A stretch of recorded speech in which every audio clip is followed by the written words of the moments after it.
Hello, I'm ToycatA, and I got a pretty interesting message recently because someone asked if I'd been to the Never or the End in an old-sized world for Minecraft Bedrock. This is the 256 by 256 world that has hard borders at the edge stopping you from leaving, and honestly, I thought I had because I've done it on a realm, like you can see right here. I'm on a realm right now, it's 256 by 256. If you go to the Never End, what happens? It's honestly kind of disappointing because when you get to the Never, you're expecting something cool and different, and all you find is, I mean, a lot of people have clearly been here before, but all you find is just the Never works like normal. The same is true for an end portal. If we try to teleport to the end, you're thinking, oh, but this one will be different. And no, although people in this realm have clearly been to the end and done, even killed the dragon, it seems. The dragon works like normal and people go around. It's very confusing. Let's not focus on the end in this realm too much, but basically on realms, old-sized worlds do not work like normal because I guess the code isn't there. However, according to this message, in a normal world, it's not quite that way. Oh wait, even more interesting, the end portal gateways all take you to the center of the world when you take an old-sized world onto a realm. Why is that? I don't know. Is that useful to anyone? Probably not, but let's go back to the overworld and let's show you what happens if you do this, but you do it in a normal world. A reminder, when you start a Minecraft Bedrock world, you have 3 world types to choose from. There is flat, infinite, and old. They're in alphabetical order, which is nice. And if you pick the old world type, that's the 256 by 256 world. So now let's turn on those coordinates and let's create a world. Because I'm super curious as to how this is actually gonna go. A part of me is like, even though this is someone I'd like to trust the word of, maybe they're just confused because here is what it looks like on an old-sized world. As you can see, hard borders at the edge. If I go to the Nether, what will happen? Because if you've never tried already, the going to the Nether without using the place block things just does not work. If I have a flint and steel and I have obsidian, which by the way, there's no lava in this world besides on the surface, you literally cannot get enough obsidian to go to the Nether, funnily enough. But if you did get the obsidian from somewhere, hypothetically, then even then, with your very good portal making skills, which you definitely have like me, you cannot go to the Nether. As you can see, it's a full Nether portal, not even one of the cheap ones. But yeah, I can't go to the Nether because the Nether isn't enabled unless we use that good old set block portal command, and we can go there, and what happens is this, apparently. Looks pretty normal to me. Actually, we're in a cave, I guess that's not normal. Okay, looking at the map, nothing seems to be different here, so I'm gonna go up to the surface, maybe, and see if it's different up there. I mean, I could be mistaken here, but this looks exactly like the normal Nether, and oh, wait! There's a world border, is there? So the world border seems to be entirely arbitrary, but you can in fact go to the Nether in the Nether update on an old-sized world if you use the set block thing, and it's so interesting to be here. So I've got a few immediate questions. One is, can you go above the world in this? I mean, you can't in the normal world, and I guess you can't do that either here. 2, it's, wait, what is what is Warp Nilium doing right below the bedrock? But again, we won't think about that one too much. And 3 is the fact that this is very bizarre, and genuinely, I'd say it was useful because it seems like it's nice to be able to get this way, but actually it would make the Nether a really interesting challenge. I think being able to go to the Nether in an old world would be really, because, trying to beat the game this way is so hard because you're not guaranteed a Nether fortress. So if you want to get, for instance, blaze rods, you can't, but ender pearls you might be able to get depending on the piglin spawns or if there's any, obviously warped forest biome. So that's super interesting, but let's find out about the end, because if the end has borders, if I know how the end works, it's just not going to, right? And apparently I'm wrong. It just looks like the normal end as far as I'm concerned. So if we go up here, you can see the end works entirely like normal. Nothing is different here. I guess today we learned. The way it works, the way the Nether and the end work, is just like normal. Unless maybe, that it is not like normal. There is a world border, it's just mine is very lucky and it happens to coincide right here. I bet if I tried this a few more times, because the centering of the world isn't going to be around 0, 0, you might get slightly less lucky.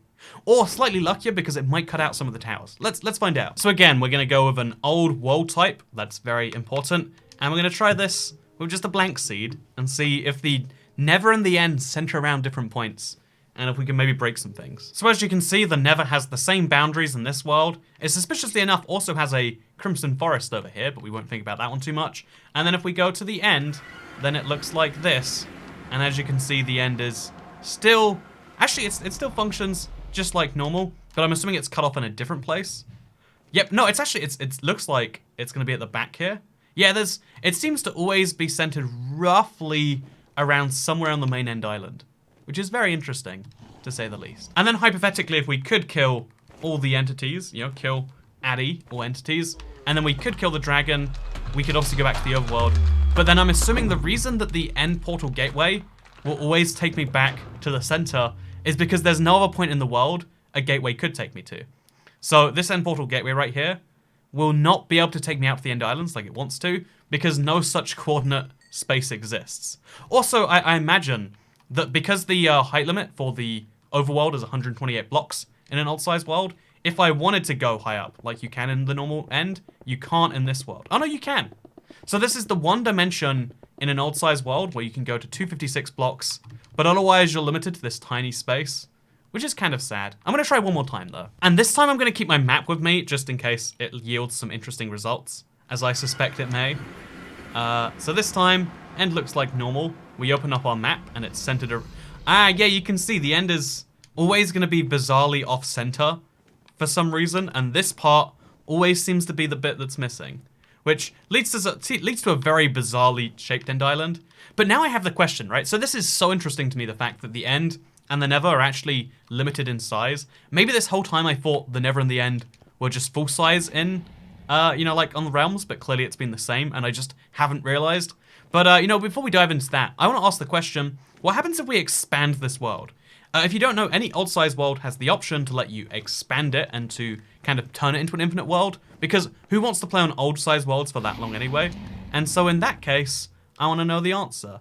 How would that work? So I'm going to stand right here on the border, and we're going to expand it. By the way, the Make Infinite button is found in the settings. You press it once, you can never press it again. You can't go back. You go from old to infinite, and then you're good. The reason I'm so interested is because usually pressing the Make Infinite button leads to very bizarre outcomes in any normal world. So here is that portal I made at the very start of this video. Look how at the edge of the world, where there was previously a border, now there's just a mountain biome. It doesn't smoothly and seamlessly connect. It does this. So if we check right here, it looks like that. If we go to the Nether, this same first Nether, hypothetically, then the Nether actually does seem to seamlessly integrate. This is where the world border was before. You'll be able to tell because I dug a hole into the ceiling. Is it right there? It's somewhere around here, but where there was previously, you know, just a big world border at the edge of this thing right here, now you can see the rest of the biome has spawned very, very naturally in a way that's actually super interesting to me. But your final question regarding the end, or rather my final question, because I'm the one who's curious, I'm imparting my curiosity in all of you, and you know what, I hope you enjoy it, because in the end, where previously there was just blank space to my right, now there is a full-on, like, end island. It seems as though it has fully just expanded, even though the maps are still locked into their old places. The end has fully expanded. But then the next question is like, so that end portal gateway I had, if it still exists, does it exist? I guess it doesn't exist right here. If I did generate an end portal gateway before the expansion, then what happens with that? So I'll spawn one in right here and you'll see how the end portal gateway, what is that called actually? Is it just called a gateway block? Oh, it's just called the end gateway, right? And so, yeah, this was a little bit of a weird adventure, but it turns out you can have old-sized worlds in both the Nether and the end. And although you have to use a cheat to make the portals, you get some very bizarre results. Bizarre results you might like if you're trying to make a weird custom map. But, you know, now the question becomes like, so, ToycatA, you said there are 3 world types. There's infinite, we already know how that works. There's old, you've just explained that. But what about flat? So the flat world type is probably the one people play around with the least because, at least for survival players, I'm sure if you're creative, having a grand field like this is great. But the reason it's not so exciting is because it is just an infinite field of green. Unlike the console and the Java edition, there are no villages, it's just flat. You sometimes get cubes spawning, but there's no real survival potential to this. Unless maybe there is, because maybe if we go to the Nether, in previous updates, it would just be a normal Nether. They didn't make it flat like they did for the console versions, but maybe after the Nether update, they made the Nether into, nope, it's just this. But maybe if we go to the end will be flat. No, the end is just normal. It's fully sized too. I mean, you know, if you want to have a weird, quirky end, you don't set your world type to flat, because the end is, I guess, vaguely flat, you could argue, but it's not fully flat. I think, honestly, I would love to have, like, a custom super flat end experience. I think that's enjoyable, and maybe you do too. But the thing that I think is way more important is that if you want to have a weird Minecraft survival experience, the old size world is still the best way to do that. Is it a good idea? I mean, It's a good question, but the answer is no to. But just because it's not a good idea, it doesn't mean you shouldn't do it. That is the lesson that's been guiding us throughout our whole lives, and I hope it doesn't stop you because of this video. So this was a weird, quick deep dive that I hope, this was a very shallow dive that I hope you all enjoyed. Minecraft Bedrock has 3 world types. You probably didn't even know it because there's so many world options. The people, look around the world options. There's so many bizarre ones people don't play around with, but it's worth looking through them because there's some fun things in here that can alter your world, including custom biomes, additional modding capabilities, and holiday creator features, fun fact. But anyway, with that said, hope you all enjoyed, because I'll see you next time. Goodbye.